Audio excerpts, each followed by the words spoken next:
ക്രിയാരൂപമാണ് നമിക്കുക എന്നുള്ളത്. അമ്മ എന്ന പദത്തിൽ രണ്ട് ശബ്ദമാണുള്ളത്. ന എന്ന ശബ്ദവും മ എന്ന ശബ്ദവും. ന എന്ന ശബ്ദത്തിന് നോ എന്നാണ് അർത്ഥം. ഹന്തവ്യ എന്ന് കാളിദാസന്റെ ശാസ്ത്രങ്ങൾ പറഞ്ഞത് നോ ഡോണ്ട് കിൽ എന്നാണ് പറഞ്ഞത്. സ്ത്രീ സ്വാതന്ത്ര്യമർഹി എന്നത് ഏറെ വ്യാഖ്യാനം ചെയ്യപ്പെട്ട ഒരു വാക്യമാണ് എന്ന് നിങ്ങൾക്കറിയാം. ആ വാക്യം ഊന്നിപ്പിടിച്ചുകൊണ്ടാണ് തൽപരകൃഷ്ണൻ പ്രചരണം നടത്തുന്നത്. ബാല്യത്തിൽ അച്ഛൻ സംരക്ഷിക്കണമെന്നും ഗൗരവരക്ഷണി കൗമാരെ ഭദ്രരക്ഷണി ഗൗരവനെ ഗൗരവരക്ഷണി വാർദ്ധക്യെ സ്ത്രീ സ്വാതന്ത്ര്യമർഹി സന്ദർഭത്തിൽ നടത്തിയെടുത്ത് വ്യാഖ്യാനം ചെയ്യപ്പെട്ട് സ്ത്രീക്ക് സ്വാതന്ത്ര്യം കൊടുക്കരുത് എന്ന് വ്യാഖ്യാനിക്കപ്പെട്ട അവിടുത്തെ ന എന്ന ശബ്ദത്തിനും നോ എന്ന് തന്നെയാണ്. മ എന്ന ശബ്ദം മനസ്സിലാക്കിയ തെറ്റാണ്. ഇതിനേക്കാൾ പ്രാചീനമുള്ള ഒരുപാട്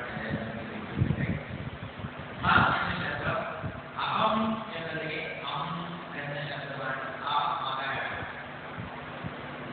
അതായത് ഞാൻ എന്നാണ് അറിയാം. ആ വാക്കിൽ നിന്നാണ് മമ എന്ന ശബ്ദം ഉണ്ടാകുന്നത്. മേ എന്ന ശബ്ദം ഉണ്ടാകുന്നത്. മയാ ഭഗവത്ഗീതയിൽ പറയുന്നത് ഇതിനെ ധനമാറ്റാനും വിദ്യാബുദ്ധിയന്തരം മയാ മയാ നൽകപ്പെട്ട ആളുകൾ നിഗൂഢമായ ജീവിത ലക്ഷ്യമാണ് അസുര എന്ന് കൃഷ്ണൻ പറയുന്നത്. മയാ എന്നാണ്. ഈ മ എന്ന ശബ്ദം ഞാൻ ഞാൻ നമിച്ചുകൊണ്ട് കാരണം ഞാൻ ഇല്ല, ഞാനെന്ന ഭാവമില്ല, ഞാനെന്ന ഭാവം അത് തോന്നാനായിട്ട് വേണമെന്നില്ല, തോന്നുന്നതായ അഖിലം ഞാൻ തുടരണമേ എന്ന് എന്നാണ് വ്യക്തനിക്കട്ടെ നമ്മുടെ ആചാര്യൻ പറഞ്ഞത്. വിചാരിച്ചുകൊണ്ട് ഞാൻ ഒന്നുമല്ല, ഒരു നൈമിഷികമായ ഏതാനും നിമിഷങ്ങൾ ഈ ഭൂമിയിൽ നിർവഹിക്കാൻ വിധിക്കപ്പെട്ട ഒരു നിസ്സാര കൃതി ആണ് എന്ന ധാരണയോടുകൂടി ഇത് സ്വാമിജി പറഞ്ഞതിൽ നിന്ന് വിരുദ്ധമായ ആശയമായി ആരും വ്യാഖ്യാനിച്ച് കഴിയരുത്. സ്വാമിജി പറഞ്ഞു നിർത്തിയത് iron muscle and nerve to steel എന്നാണ്. അതായത് സ്വാമി വിവേകാനന്ദന്റെ സന്ദേശം കോട്ടിയതുകൊണ്ട് അദ്ദേഹം പ്രഭാഷണം അവസാനിച്ചത് ഇരുമ്പ് കൊണ്ടുള്ള പേശികളും ഉരുക്ക് കൊണ്ടുള്ള ഞരമ്പുകളുമുള്ള യുവാക്കളെയാണെന്ന് ആവശ്യം എന്ന് പറഞ്ഞു. ഞാൻ കൃതിയാണെന്ന് പറഞ്ഞുകൊണ്ട് എനിക്ക് ദുർബലനാണ്, ശക്തിയില്ലാത്തവനാണ് എന്ന് ദുർവ്യാഖ്യാനം ചെയ്ത് കളയരുതേ എന്നാണ് പറഞ്ഞത്. ഏതായാലും ഞാൻ വളരെ വിനയപൂർവ്വം എല്ലാവരെയും നമസ്കരിച്ചുകൊള്ളട്ടെ. ആദ്യം ഒരു ക്ഷമാപണം നടത്താനുള്ളത്, കാലത്ത് ഇവിടെ നടന്ന അധ്യാത്മാനന്ദജിയുടെ പ്രഭാഷണം എനിക്ക് കേൾക്കാൻ പറ്റിയില്ല. അദ്ദേഹം എന്തൊക്കെയായിരിക്കും പറഞ്ഞത് എന്ന് എനിക്കറിയില്ല. ഇന്ന് ഉച്ചയ്ക്ക് ശേഷം നടന്ന പരിപാടികൾ കേട്ടു. അതിന്റെ വെളിച്ചത്തിൽ അല്പചിന്തകൾ മാത്രം എനിക്ക് മുമ്പ് സംസാരിച്ചവരൊക്കെ പറഞ്ഞതുപോലെ യുവാക്കളില്ലാത്ത ഈ സദസ്സിനോട് യുവജനങ്ങളുടെ പ്രശ്നങ്ങളെ കുറിച്ച് വിവേകാനന്ദന്റെ കാഴ്ചപ്പാട് പറയുന്നത് തന്നെ അപഹാസ്യമായി തോന്നുന്നു. എങ്കിലും പറയട്ടെ. അല്ലെങ്കിൽ സന്ദേശം കഠോപനിഷത്ത് കാണാതിരിക്കാനാണ് നിങ്ങൾ കഠോപനിഷത്ത് ശ്രദ്ധിക്കുന്നതാകുക. നശിക്കേണ്ടതില്ല പോലെ ആത്മീയമുള്ളവരാവുക, ഉണരുക, ഉത്തിഷ്ഠത, ജാഗ്രത, പ്രാപ്തരാക്കി തോന്നുക. ഒരു പറഞ്ഞതാണ്, അതിലൊരു പറഞ്ഞതാണ്. ഉത്തിഷ്ഠത, ഉയരുക, ജാഗ്രത, ഉണർന്നില്ല, പ്രാപ്തരാക്കി തോന്നുക.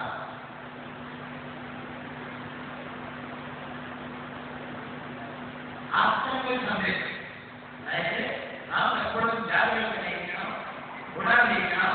ഈ ആനന്ദത്തെ ചിന്താലോകവും ക്രിട്ടലോകവും യാത്ര ചെയ്ത് വിദേശികളായ ആളുകൾ 6 വർഷം ചിന്താലോകമൊക്കെ യാത്ര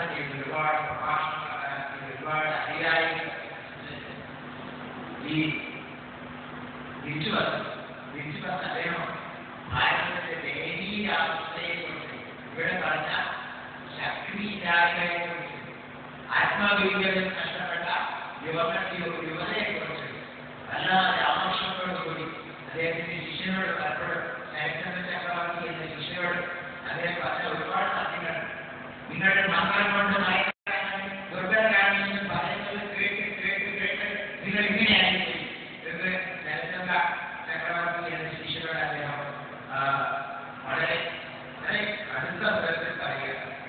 ഇത് വളരെ പ്രധാനപ്പെട്ട സന്ദേശമാണ്. നാം ഓർമ്മിക്കുന്നത് ഇപ്പോൾ മുതിർന്നവരായിട്ടുള്ള ഞാൻ പറയട്ടെ, നാം നമ്മുടെ പിൻതലമുറകൾക്ക് കൊടുക്കുന്ന ആ സന്ദേശമാണ് നമ്മുടെ പിൽക്കാല ജീവിതത്തെ രൂപപ്പെടുത്തുന്നത് എന്ന് നാം തിരിച്ചറിയേണ്ടിയിരിക്കുന്നു. ഞാനിപ്പോൾ പറയാനുള്ള ഉദാഹരണം ഇവിടെ പറഞ്ഞോട്ടെ.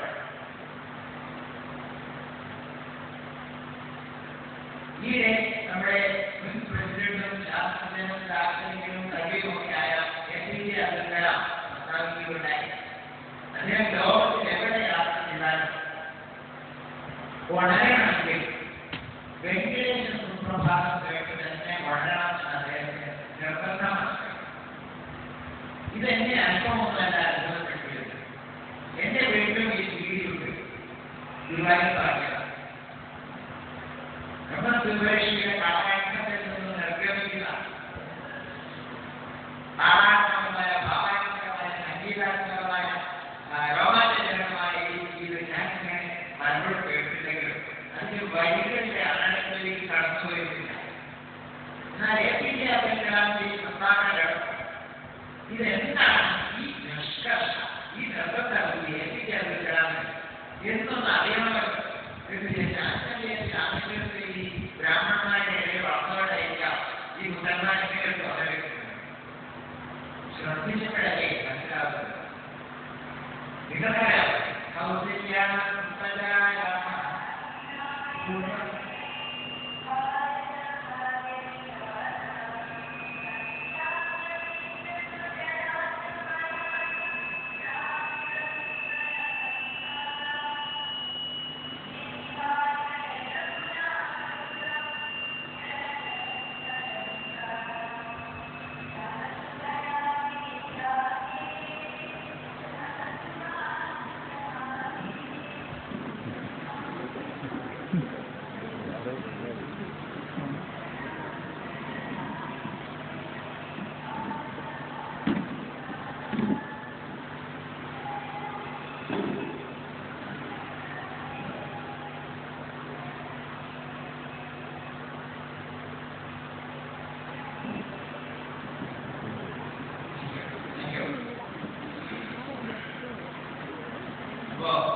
വിലപിക്കുന്ന ഒരു കാര്യമില്ല.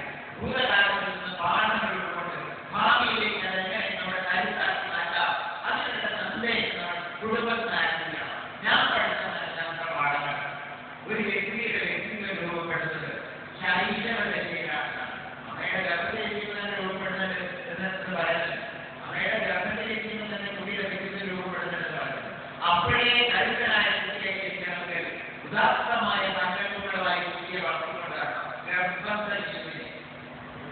ലഘുശമാൻ ഗർഭശാസ്ത്രം പഠിച്ചത് വീരയുടെ ഗർഭത്തിലിരിക്കുമ്പോഴാണ് ഉത്തരരാമചന്ദ്രന്റെ ഭവഭൂതി എഴുതി വെച്ചിട്ടുണ്ട്. ലവണാമൃതം ആത്മജ്ഞാനം സമയത്ത് ഞാനിപ്പ കഥ ഈ ഊണൊക്കെ കഴിച്ച് 2-3 കൊണ്ടൊന്നും കേട്ട് അല്പം അയഞ്ഞാന്ന് വിചാരിച്ച കഥയാണ്. കഥ മുതിർന്നവർക്കും പ്രായമുള്ളവർക്കും കുട്ടികൾക്കും ഒക്കെ ഇഷ്ടമായവർക്ക് നിങ്ങൾക്ക് അയാളുടെ അത്യാവശ്യം കേൾക്കുന്നതാണ്. ലവണാമൃതം ആത്മജ്ഞാനവും ലവണാമൃതത്തിന്റെ ഓർമ്മയിൽ കേട്ട് കാടിൽ വിടുന്ന വന്യമൃഗങ്ങൾ ഓടി വിളിക്കുകയാണ്. അത് കണ്ടപ്പോൾ രാമന് മനസ്സിലായി ഗർഭിണിയായ സീത ലോകരക്ഷണത്തിലെ രാമന്റെ മടിക്കാലത്തിൽ കിടക്കാനാണ് അന്നത്തെ മഹാരാജാവ്. അപ്പൊ രാമൻ പറഞ്ഞു, അത് രാമനാണല്ലോ, അപകടകാരിയാണല്ലോ. ഇത് വേണ്ടി ലക്ഷ്മണൻ ചേട്ടാ ഇത് ബഹളമൊന്നുണ്ടായി എനിക്ക് അറിയില്ല, അവൻ ശല്യപ്പെടുത്തണ്ട, ഇവനോട് ഞാൻ നോക്കിക്കൊള്ളാന്ന് അപ്പുകുട്ടികൾക്ക് പുറപ്പെട്ടു. അപ്പൊ രാമൻ പറഞ്ഞു വരും, അവൻ ശൂലം ഇതെല്ലാം പഠിക്കാൻ നമുക്ക് വീട്ടിൽ ചേട്ടാ ഒന്ന പാടൊക്കെ പഠിക്കുന്നവനാണ്. ലവണാമൃതന്റെ പുറപ്പാട് പറയുന്ന ശൈലിയുണ്ട്. ഞാൻ പറയുന്നത് നിലനിൽക്കൂടെ പോകുന്നത് ലവണാമൃതന്റെ പുറപ്പാട് വഴിയാണ്. നിലനിൽക്കൂടെ പാടുകൾക്കോ വെളിയായിട്ട് പോകുന്ന ലവണാമൃതം വഴി. അതുകൊണ്ട് ഈ ബ്രഹ്മരാത്മം ആയല്ലോ ഇത് വേണ്ട ഓടാനുള്ള പേടിച്ച് ഓടാനുള്ള ഒരു മന്ത്രമാണ്. ഇത് ചൊല്ലിക്കോ എന്ന് പറഞ്ഞത് ബ്രഹ്മരാത്മം ചൊല്ലിക്കൊടുക്കുന്നതാണ്.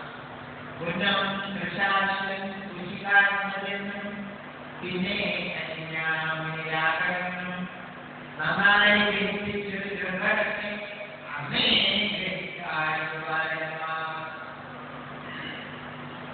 കുട്ടികൾ ആളെ പഠിച്ചു.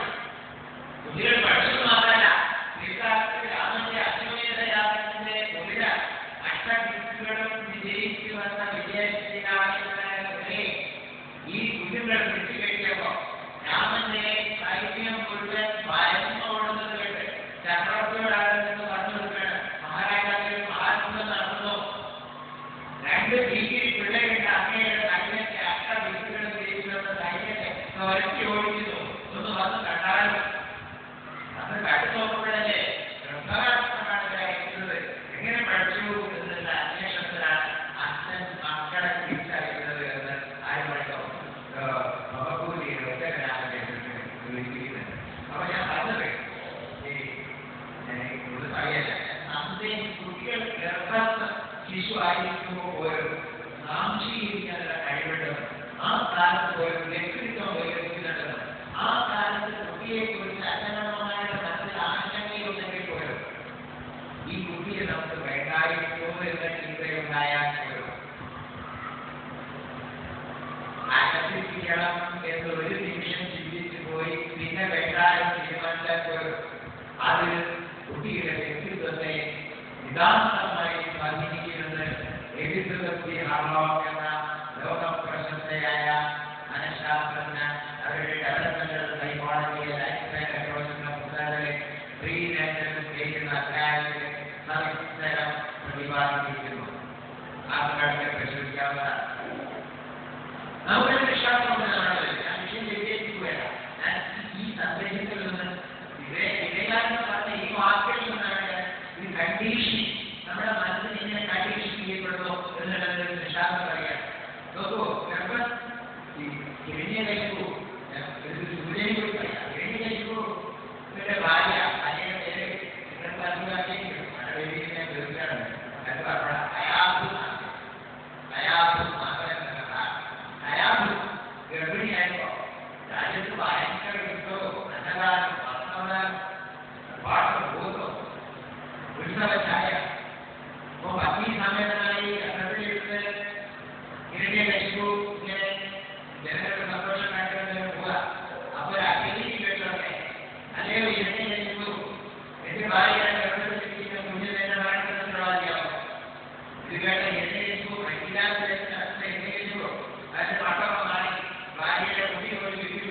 വാഴുകയാണ്.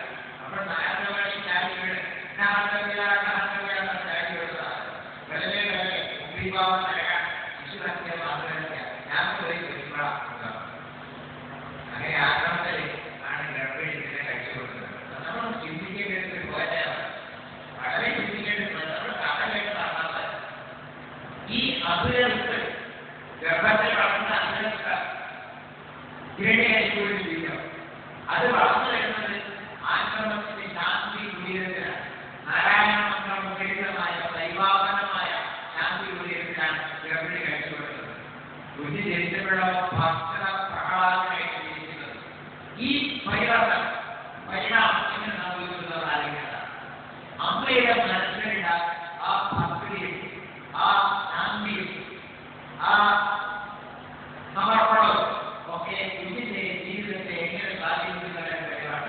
അപ്പോൾ നമ്മൾ വളർത്തേണ്ട വരുന്ന യുവാക്കൾ എന്നുള്ളത് പ്രിയപ്പെട്ടത് യുവാക്കൾ എന്നുള്ളത് പൊട്ടി പടയ്ക്കുന്നത് ജീവിത ഘട്ടമല്ല. അത് അനുഭൂതത്തിന്റെ പ്രശ്നമാണ്. ശൈത്യമുതൽ ഗർഭത്തെ ശിശുവാകുന്നവരുള്ള ഒരു കണ്ടിന്യൂറ്റിയുടെ ഒരു അനുഭൂതത്തിന്റെ അനന്തര ഘട്ടമാണ് യുവത. ഇന്നത്തെ യുവാക്കൾ ശക്തന്മാരാവുന്നത് വിവേകാനന്ദ സ്വാമിയുടെ ഭാഷയിൽ പറഞ്ഞ എപ്പിറ്റോമി കിടക്കുകയാണെന്ന് വിവേകാനന്ദ 6ാം ഭാഗം പഠിക്കണം. ജോലി തന്നെ എനിക്ക് എംഎ എഫർട്ടുണ്ട് PhD ഉണ്ട് എനിക്ക് ഒന്നും കൊള്ളില്ലാക്കാൻ എനിക്ക് ജോലി തന്നെ എന്ന് തന്നാൻ പോകുന്നത് നിങ്ങൾ എപ്പിറ്റോമികളെക്കാൾ വിലയില്ലാത്ത കാരണം ശരിയോട് ഞാൻ കാണിക്കണം. തെറ്റിലോട് ആ തെറ്റിലോടാണ് അതിനെ പോലെ വേണ്ട ആക്രമിച്ച ആ യുവകയെ ആലോചിക്കുന്ന നമ്മുടെ മനസ്സിലാവും. ഇങ്ങനെയായി പോകുന്നത് എന്തുകൊണ്ട് എന്താണ് സത്യമായി സബ്ജുഗേഷനാണ്. അടിസ്ഥാനം സ്കൂളുകളിൽ നടന്ന അടിസ്ഥാനം സ്വാതന്ത്ര്യത്തോട് നമ്മുടെ ഒരു വലിയ ആചാര്യം നമുക്ക് വലിയൊരു സന്ദേശം തന്നിട്ടുണ്ട്. നമ്മുടെ ജീവിതകാലത്ത് കുഞ്ഞുങ്ങളെ എങ്ങനെ വളർത്തണം, കുഞ്ഞുങ്ങളെ യുവതിയായിട്ടും യുവാവായിട്ടും നോക്കിയാൽ മനസ്സിലാക്കാം. അതൊക്കെ തെറ്റാണെന്ന് നിഷേധിച്ചു. വിവാഹം ചെയ്യുന്ന അവസ്ഥ ഒരു അനുജീവിതത്തിന്റെ പരിണാമകരമാണ് എന്ന് നമ്മൾ തിരിച്ചറിയണം. ആ യുവാവാണെങ്കിൽ അടുത്തുള്ള യുവാവാണെങ്കിൽ എങ്ങനെ വളർത്തണം കുട്ടികളെ ജീവിതകാലത്തെ ഒരു ശോഭനല്ല. യാദവൻ 10 വർഷാണി ദശവർഷാണി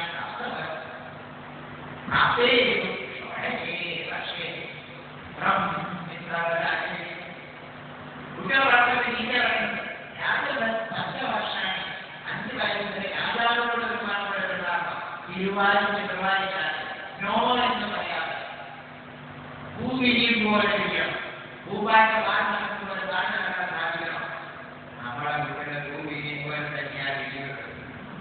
നുള്ളി വെള്ളത്തിലെ നമ്മൾ ഭൂമത്തെ നുള്ളി വെള്ളത്തിൽ എന്ത് സംഭവിക്കുന്നു? സൗരഭ്യവും സൗന്ദര്യവും ഉണ്ടാവട്ടെ. ആരാമത്തിന്റെ രോമാഞ്ചമെന്ന് നമ്മളുടെ വിശേഷിപ്പിച്ച ആ മനോഹരമായ അവസ്ഥയിലേക്ക് ഉത്കൃഷ്ടമായ ആ വിശുദ്ധിയിലേക്ക് വളർന്ന് സുഗന്ധപ്പെടേണ്ട അതിന് നുള്ളി വെള്ളത്തിൽ സംഭവിക്കും. അതല്ലേ സംഭവിക്കുന്നത്? നമ്മുടെ വിദ്യാഭ്യാസം ആലോചിച്ചു. വിദ്യാഭ്യാസ പ്രവർത്തനം പറയാൻ നാട്ടുകൾ വായോളം. കാരണം ഇതിനൊക്കെ ഞാൻ കിട്ടുന്ന സ്ഥലത്തൊക്കെ പറയാം. ഞാൻ നിങ്ങളോട് അത് ശരിയായിരിക്കുന്നത് ഇങ്ങനെ വളർന്നു വരുന്ന കുട്ടികളിൽ എനിക്ക് താല്പര്യം മനുഷ്യർക്ക് പാടുന്നത് നോക്കാൻ ചിന്തിക്കരുത്. കല്ലെടുക്കലേ ആലോചിക്കും, വടിയെടുക്കലേ കണ്ടു, അപ്പോൾ പിന്നിലെ കണ്ടു, ചുമരൊക്കെ പെയിന്റ് പോവുക വീഴുന്ന ചുമരൊക്കെ പെയിന്റ് പോകും. ചുമര കുട്ടികളാക്കില്ലേ പെയിന്റ് എടുക്കില്ലേ? No no no no no no no പറയും. ഈ no no no no no ഈ ഒന്നും ചെയ്യാൻ പാടില്ല. ഈ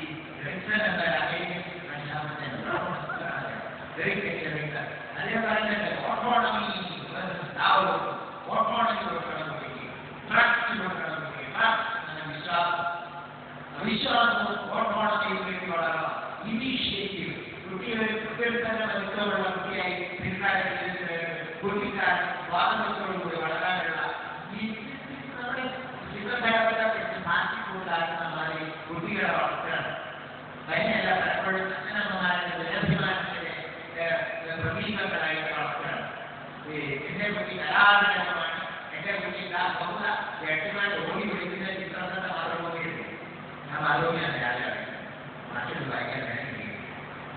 വ്യക്തിമായ ജോലികൾക്ക് അതുകൊണ്ട് രക്ഷിതാക്കളുടെ സഹായിക്കണം.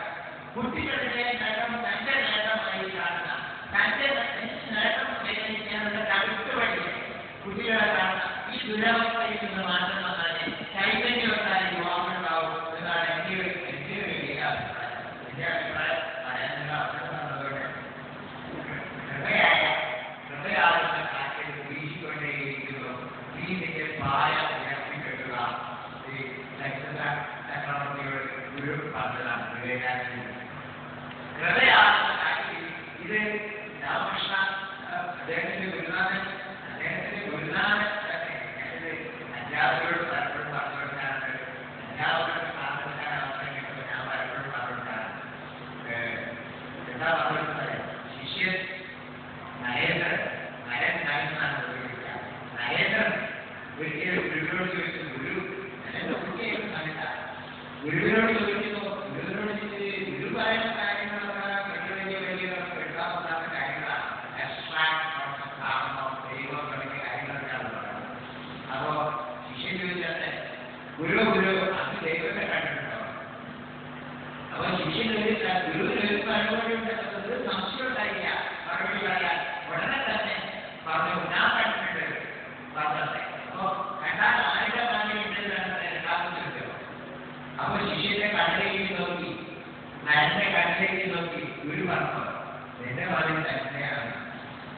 സ്വന്തം ശിഷ്യനെ ദൈവത്തെ കണ്ട ഒരു ഗുരുനാഥനായതുകൊണ്ടാണ് എനിക്ക് നിങ്ങളോട് പറയുന്നത്. വളരെ വലിയ എങ്കിലും എനിക്ക് ഞാൻ പഠിച്ചത് അവരുടെ ഷെയർ ചെയ്യാറുണ്ട്.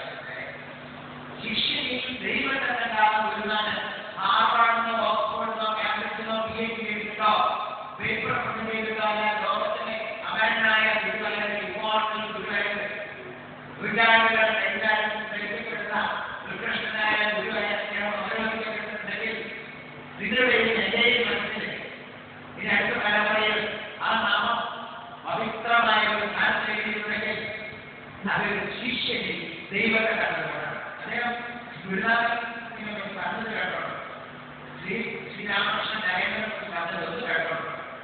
ഇതുമാതിരി ഒരു ഭാഗം ഈ യുഗത്തിൽ ഇതുവരെയും വന്നിട്ടില്ല. നരൻ പുരുഷൻ, ഞാൻ പ്രകൃതി.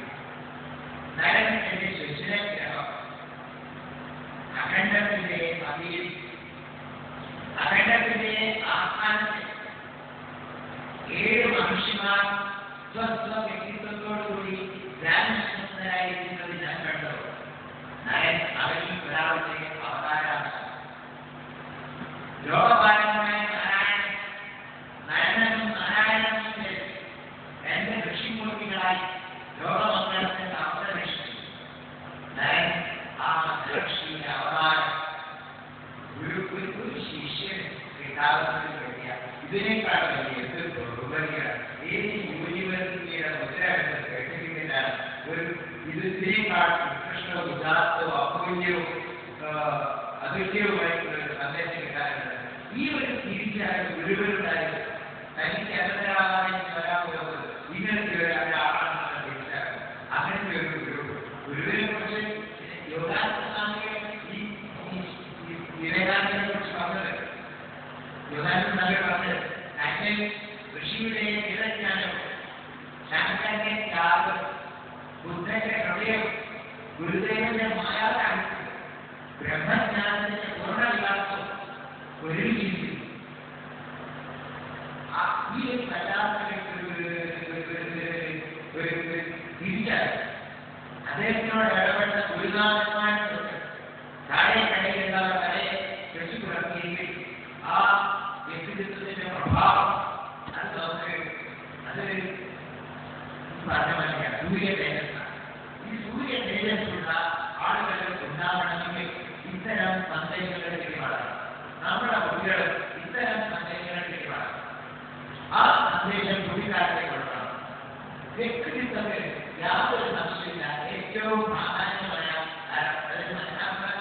ഭാഷ പറഞ്ഞാൽ ഞാൻ പറഞ്ഞ critical period, period, practical period, formative period, foundation period, sensitive period എന്നൊക്കെ പറയുന്നത് ചൈൽഡ്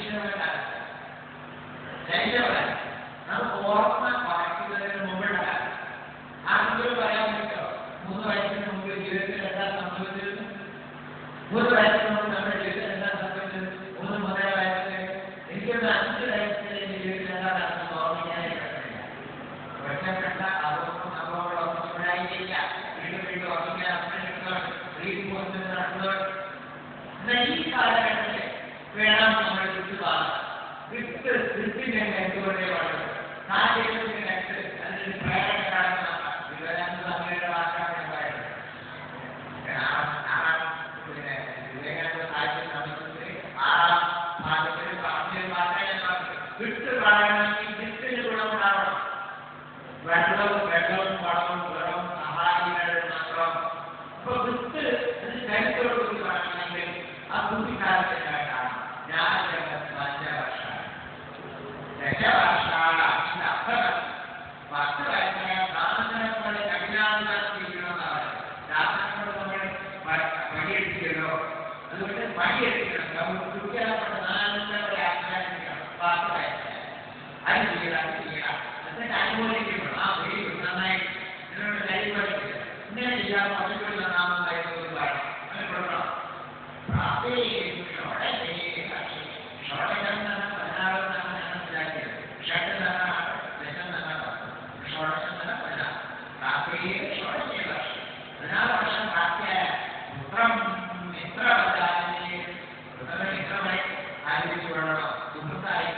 ഇത് തന്നെയാണ് അമേരിക്കക്കാരുടെ അതേ പറഞ്ഞ അതേ ഫസ്റ്റ് പഠനം അല്ലെങ്കിൽ അവിശ്വാസിയായി മാറിപ്പോകും.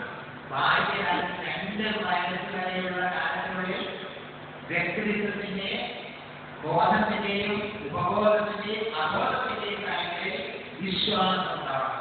അമ്മയിൽ വിശ്വാസം ഉണ്ടാവണം. അടുത്തുള്ളവരൊക്കെ അടുത്തിടപെടുന്നവരുണ്ട്. ആ വിശ്വാസമാണ് പിൽക്കാല ജീവിതത്തിൽ ലോകത്തിലുള്ള മറ്റുള്ളവരോടുള്ള വിശ്വാസമായി തീരുന്നത്. രണ്ടാമത്തേത് ഓട്ടോണമി വേഴ്സസ് ഡൗട്ട് എന്നാണ്. ഓട്ടോണമി അല്ലെങ്കിൽ ഓട്ടോണമി അതല്ലെങ്കിൽ വലുതായാലും സംശയം തീരില്ല. അങ്ങനെ ചെയ്യാമോ അത് ചെയ്യാമോ അത് ചെയ്യാനോ പറയാമോ അപ്പോൾ നോക്കാമോ എന്നൊക്കെ സംശയമാവും. ഇനി അടുത്ത പറയുന്നത് ഇനീഷ്യേറ്റീവ് മുൻകൈ എടുക്കാനുള്ള ഒരു പ്രവണത. അത് നമ്മൾ പ്രയത്നിക്കണം. അത് പ്രയത്നിക്കുന്നില്ലെങ്കിൽ കുറ്റബോധം അത് ചെയ്ത് തെറ്റിപ്പോയോ ചെയ്ത് തെറ്റായിപ്പോയോ ഇങ്ങനെയുള്ള കുറ്റബോധം 60-70 വയസ്സായാലും ഉണ്ടാവുന്നതാണ്. അതുപോലെ പിന്നെ അദ്ദേഹം പറയുന്നത്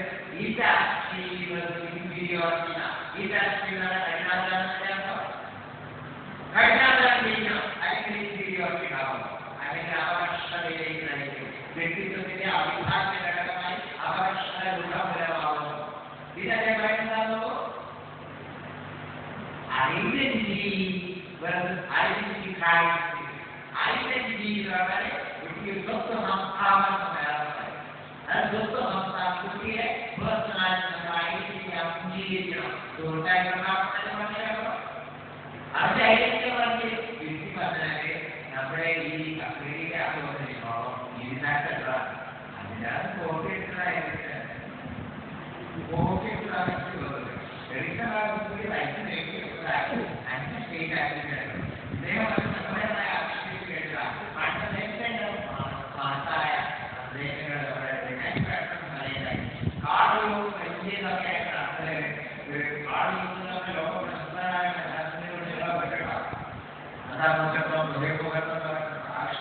അദ്ദേഹത്തിന്റെ ഈ സൈക്കിക് ഓറിയന്റേഷൻ ഏരിയയിൽ അദ്ദേഹം പറയുന്ന ഒരു കാര്യം ഇതൊന്നും ഞാൻ മറ്റു എന്നേക്കാൾ പഠിച്ചതായിട്ട് പറയുമ്പോൾ ഭയങ്കര പേടിയാണ്. ആളുകൾ പറയുന്നത് ഇവിടോ ഇവിടെ സൈക്കിക് എനർജി അതേ പറഞ്ഞു കേട്ടോ. Libido is the oriented towards play or language. Like energy, cardio, oriented towards sex during adulthood and adulthood, towards spiritual thought during old age. That you can liberal orientation. നമ്മുടെ നഗര ഭഗവത്പാദയുടെ പാദസ്ഥാവൻ ക്രിയാസക്ത തരുണസ്ഥാവ സൈനികസക്ത വൃദ്ധസ്ഥാവ പിതാസക്ത നടക്കാത്തതിനെ നഗര ഭഗവത്പാദത്തിൽ കാര്യത്തിൽ പറയുന്നു. വളരെ രണ്ടനി ഗോവിന്ദ